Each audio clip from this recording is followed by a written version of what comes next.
Hello, everyone. My name is Mujahideen Muhammed, and this is my colleague, Dr. Noah Remnick. We are here today to talk about a life-changing book club that we are a part of, beginning in the summer of 2023 in Sing Sing Correctional Facility.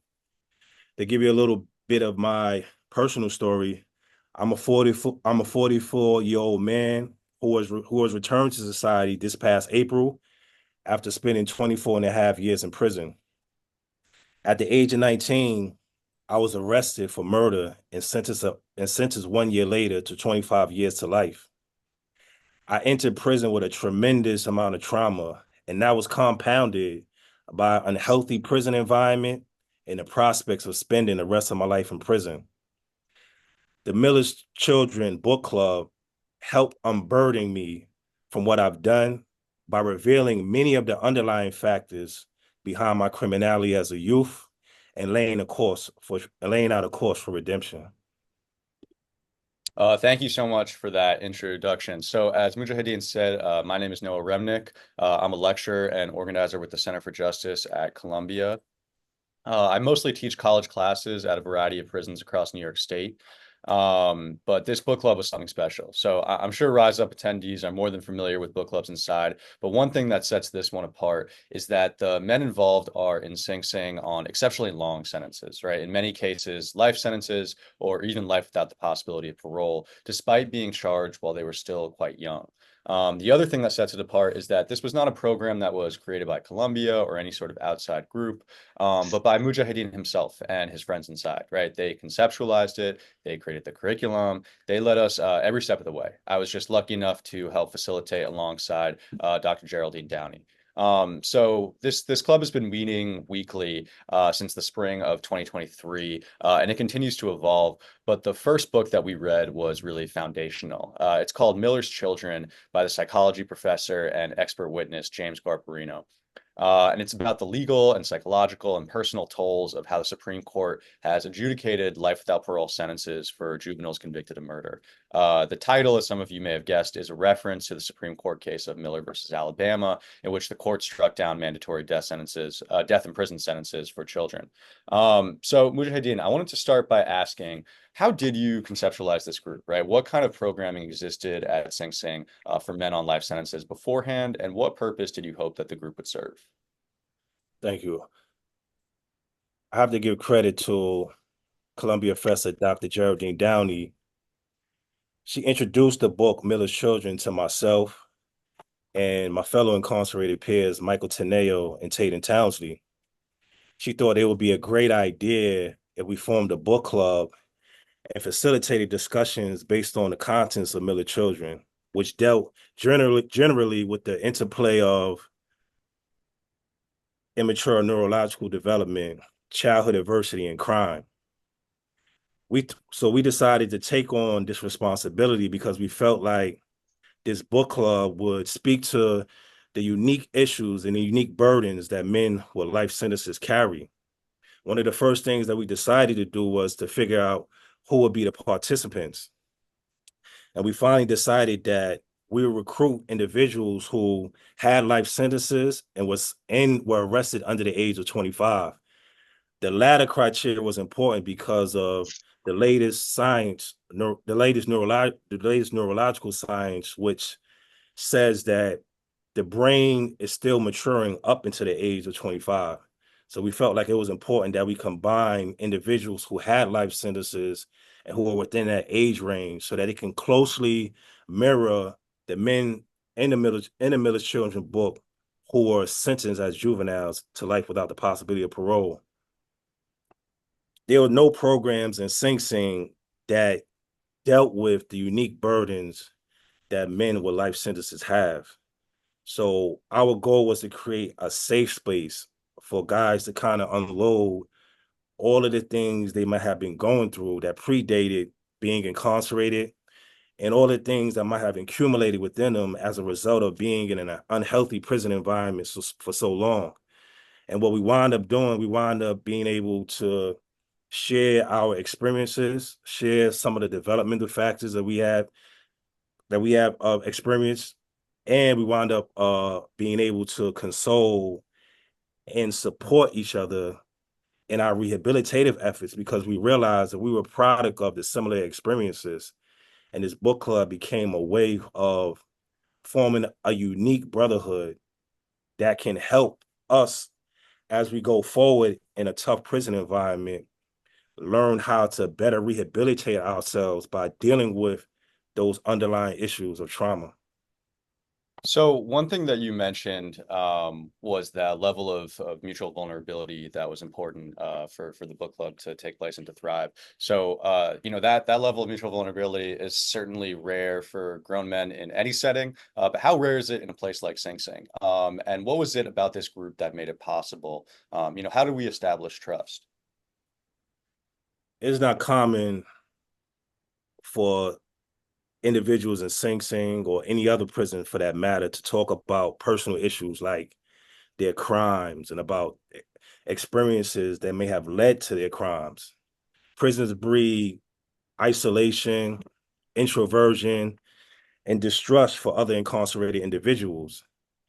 So this book club was designed to provide that safe place where people felt comfortable enough to talk about their crimes or talk about the circumstances that led to their crimes. And one of the major facilitators of that was the book itself. James Gabarino did a great job of detailing the experiences that men with life without parole had as juveniles. He did a great job of detailing their adverse life circumstances, and it allowed many of us to see ourselves in their stories and discover things about our personal development through those stories. And we started to realize that the commonality of our experiences, and that gave us the incentive to start speaking about some of these underlying issues and experiences that brought us to prison with long sentences. And the more we begin to offer up those experiences, the more it became contagious. The more individuals felt like coming to this book club was a way to unload those experiences and gain the support and gain the camaraderie of all the participants. And I'll credit you for certainly being one of the first to express that level of vulnerability, and that really kind of opened up the gateways for everybody else to do so as well. You know, one thing that's talked about a lot in the book is the idea of adverse childhood experiences, or ACEs. You know, we took that test together as a class. I'm wondering if you could talk a little bit about the experience of kind of taking that test and what it did for the group to take it together. When it comes to understanding juvenile delinquency and criminality as a whole, one of the things the book it gave us an understanding of all of the environment and circumstantial factors behind crime. A lot of times when a crime is committed, we look at just the individual. We place blame just on individuals, and we don't know nothing about the circumstances in his life Mhm. that may have contributed to him adopting criminal behavior. And there's no better metric to show that in the adverse childhood experience survey. There's a significant relationship between the number of adverse childhood experiences a person has and bad outcomes like criminal behavior, like a criminal conviction. And the book highlighted this in an amazing way. And that inspired us to hand out our own surveys of ACEs. And the final results showed that all of the participants in the group had an extremely high amount of had a high amount of traumatic events that occurred in their life before the age of 18. And we were able to trace those traumatic events and understand how they veered us off course and led us to live a criminal lifestyle.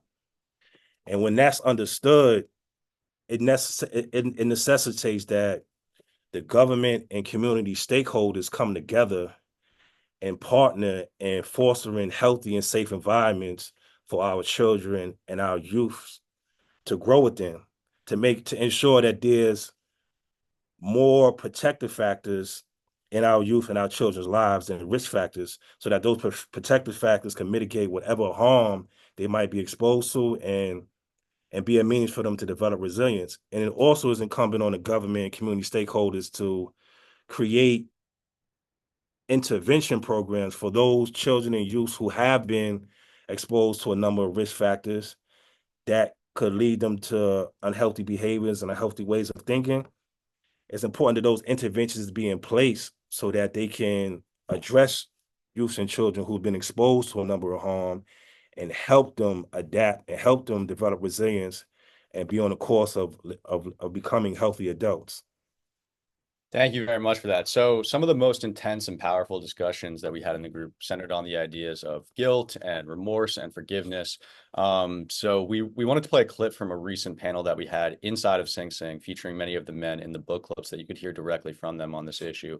Obviously, we can't play all of it, but we wanted to show you a short clip. Today, you'll be hearing from a gentleman named John France, who will speak on this issue. Just one moment, bear with me.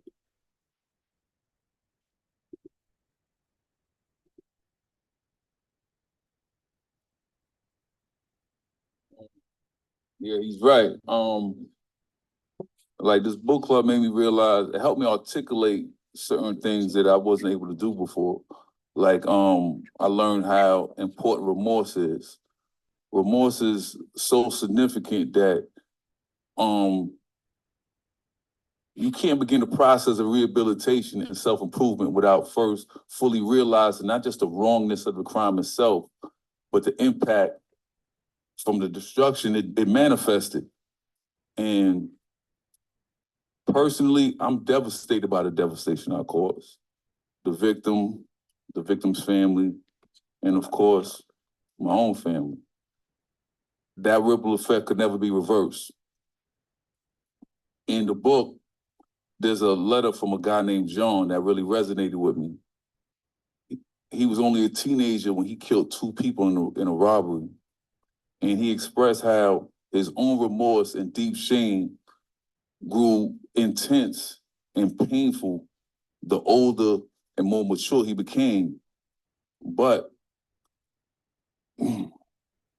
by changing his life and helping others do the same, he felt that was the only way he could ever hope to apologize in a meaningful way. So like him, I believe in doing remorse rather than just having remorse.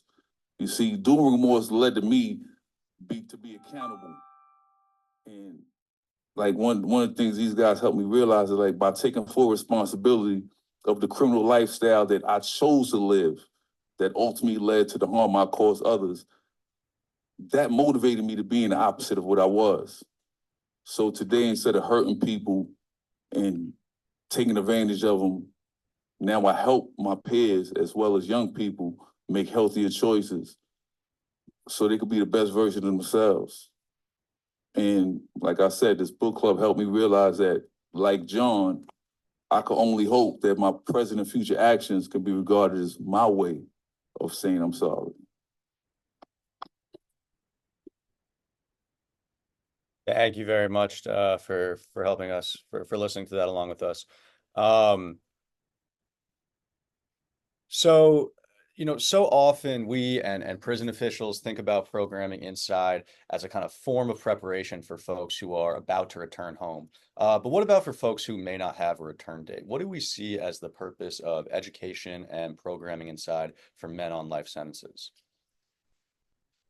I believe education has an intrinsic value and an extrinsic value, no matter if you have life with parole, life without parole, or virtual life sentence, which is 50 plus years.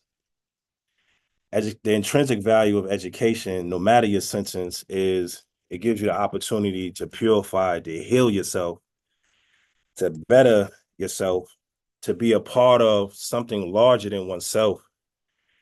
And there were men inside of our book club whose education transcended prison walls. One of those men is Michael Teneo.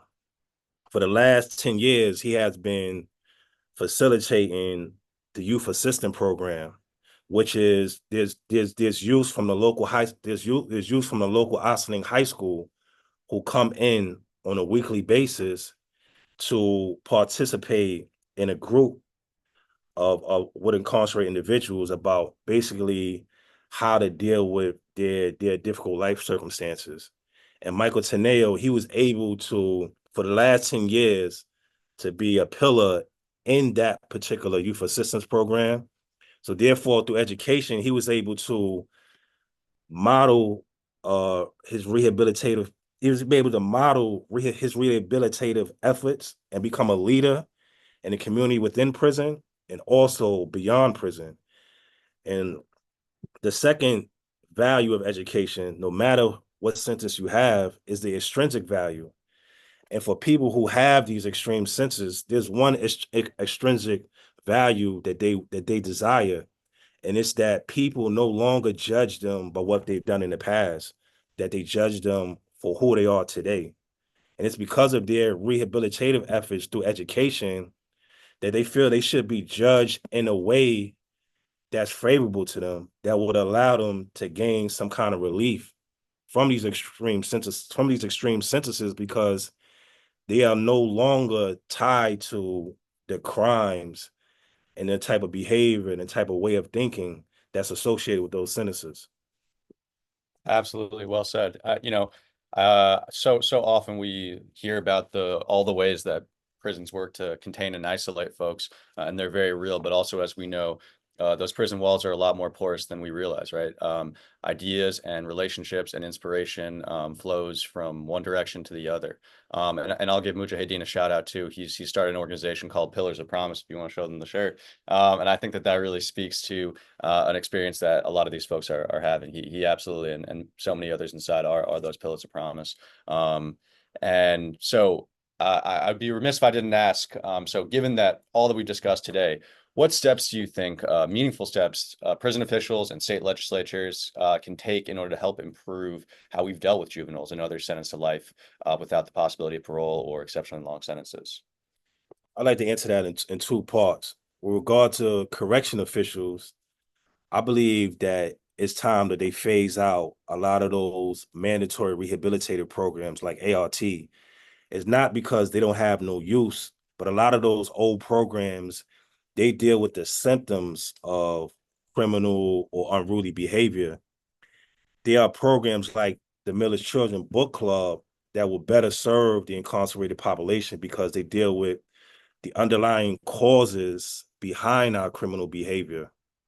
And therefore, I believe there needs to be a greater implementation of programs that deal with immature neurological development, childhood adversity, and environmental risk factors, and how all of those things combine to lead a person to criminal actions and a criminal way of thinking. Because if people could really understand the underlying causes behind their criminal behavior, then it increase the chance that they can correct that way of thinking and correct those behaviors and not return to prison.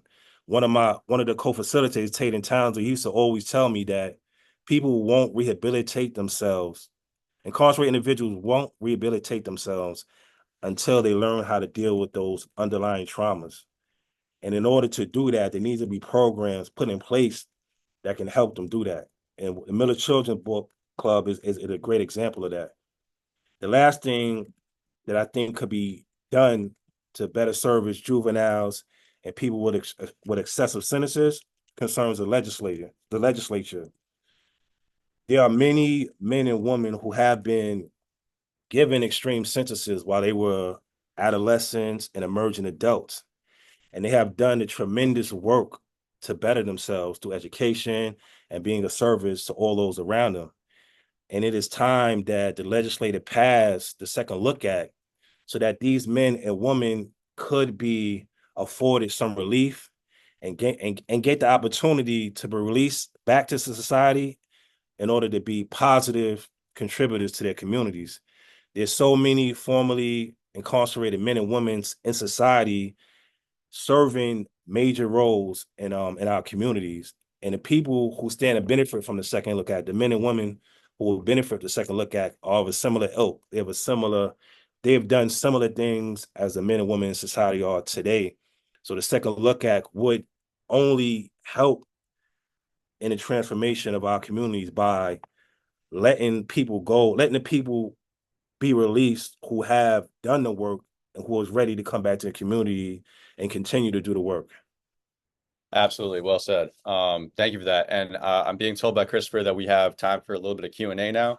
And if anybody has a question, feel free to do the raise hand emoji or whatever is appropriate, or feel free to just unmute yourself and jump on and ask away. We have a few minutes for that. In the meantime, while people are thinking about questions, I'll just continue to plug the work for the Center for Justice at Columbia. Feel free to visit our website. I will add that in the chat, as well as the email addresses for me and Mujahideen if anybody wants to contact us directly to follow up about this. In the meantime, any questions?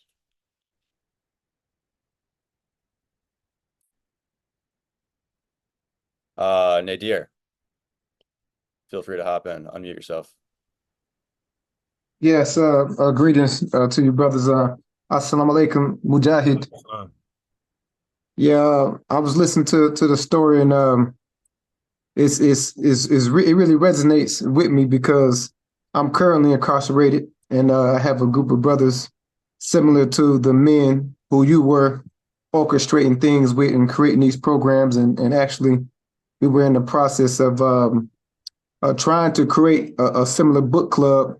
But at the institution I'm in South Carolina, and the administration actually shut it down, or actually they didn't even approve it.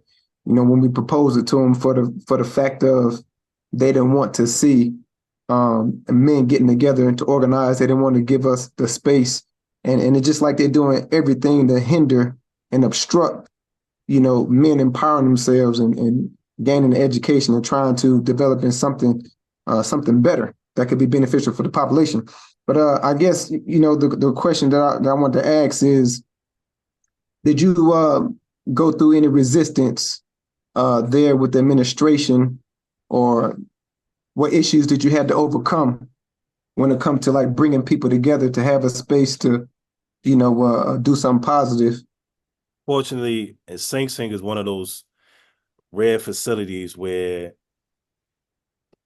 it's relatively easy to have programs facilitated. We didn't encounter any of those problems. I mean, of late, because of the staffing issues, that has been an issue of programs running normally. But when staffing is not an issue, as it's been for years prior to this recent period, Sing Sing is one of the rare places where it's an environment where it's a highly rehabilitative environment. They have rehabilitation through the arts. That's one thing I realized it's the reason why most people aspire to come to Sing Sing. People who are thinking right, they have an abundance of positive programming. They also have an extensive educational program. You could come to Sing Sing and go from a GED all the way into a master's program. And up until 2 years ago, Sing Sing was the only prison in America that had a master's program. So Sing Sing is very favorable to having positive programs, and which is contrary to most programs in New York State. So we were fortunate to not have that. And it's sad to hear guys' efforts to rehabilitate themselves being stymied by the people within the administration of those prisons, because that's the goal. I mean, the name of the prison organization is correctional, and it's just sad that they won't allow men who want to come together for positive reasons. They won't allow that to happen. Absolutely. And I think that we were, lucky enough that in our case, Columbia's longstanding work inside of Sing Sing, I think, kind of helped facilitate that as well, right? I'm saddened, but not exactly surprised to hear that your efforts have been stymied in some ways, Nadir, and I hope that you keep them up. But I think that one thing that was able to get this off the ground was that, we sort of had the Columbia name attached to this, even if it was conceptualized and led by Mujahideen and folks inside. So, I think in some cases, possibly having a partner organization on the outside that can kind of help grease the wheels there could be a helpful tool, even if you are still the ones who are taking the lead on that. I hope that is helpful to y'all. Christopher, I think we're probably running out of time here. Okay, great. So with that said, I just want to thank everybody for your time. I will again drop our information in the chat, but thank you all for your time and thoughtfulness today, and we hope to hear from you soon. Cool. Thank you, Mujahideen.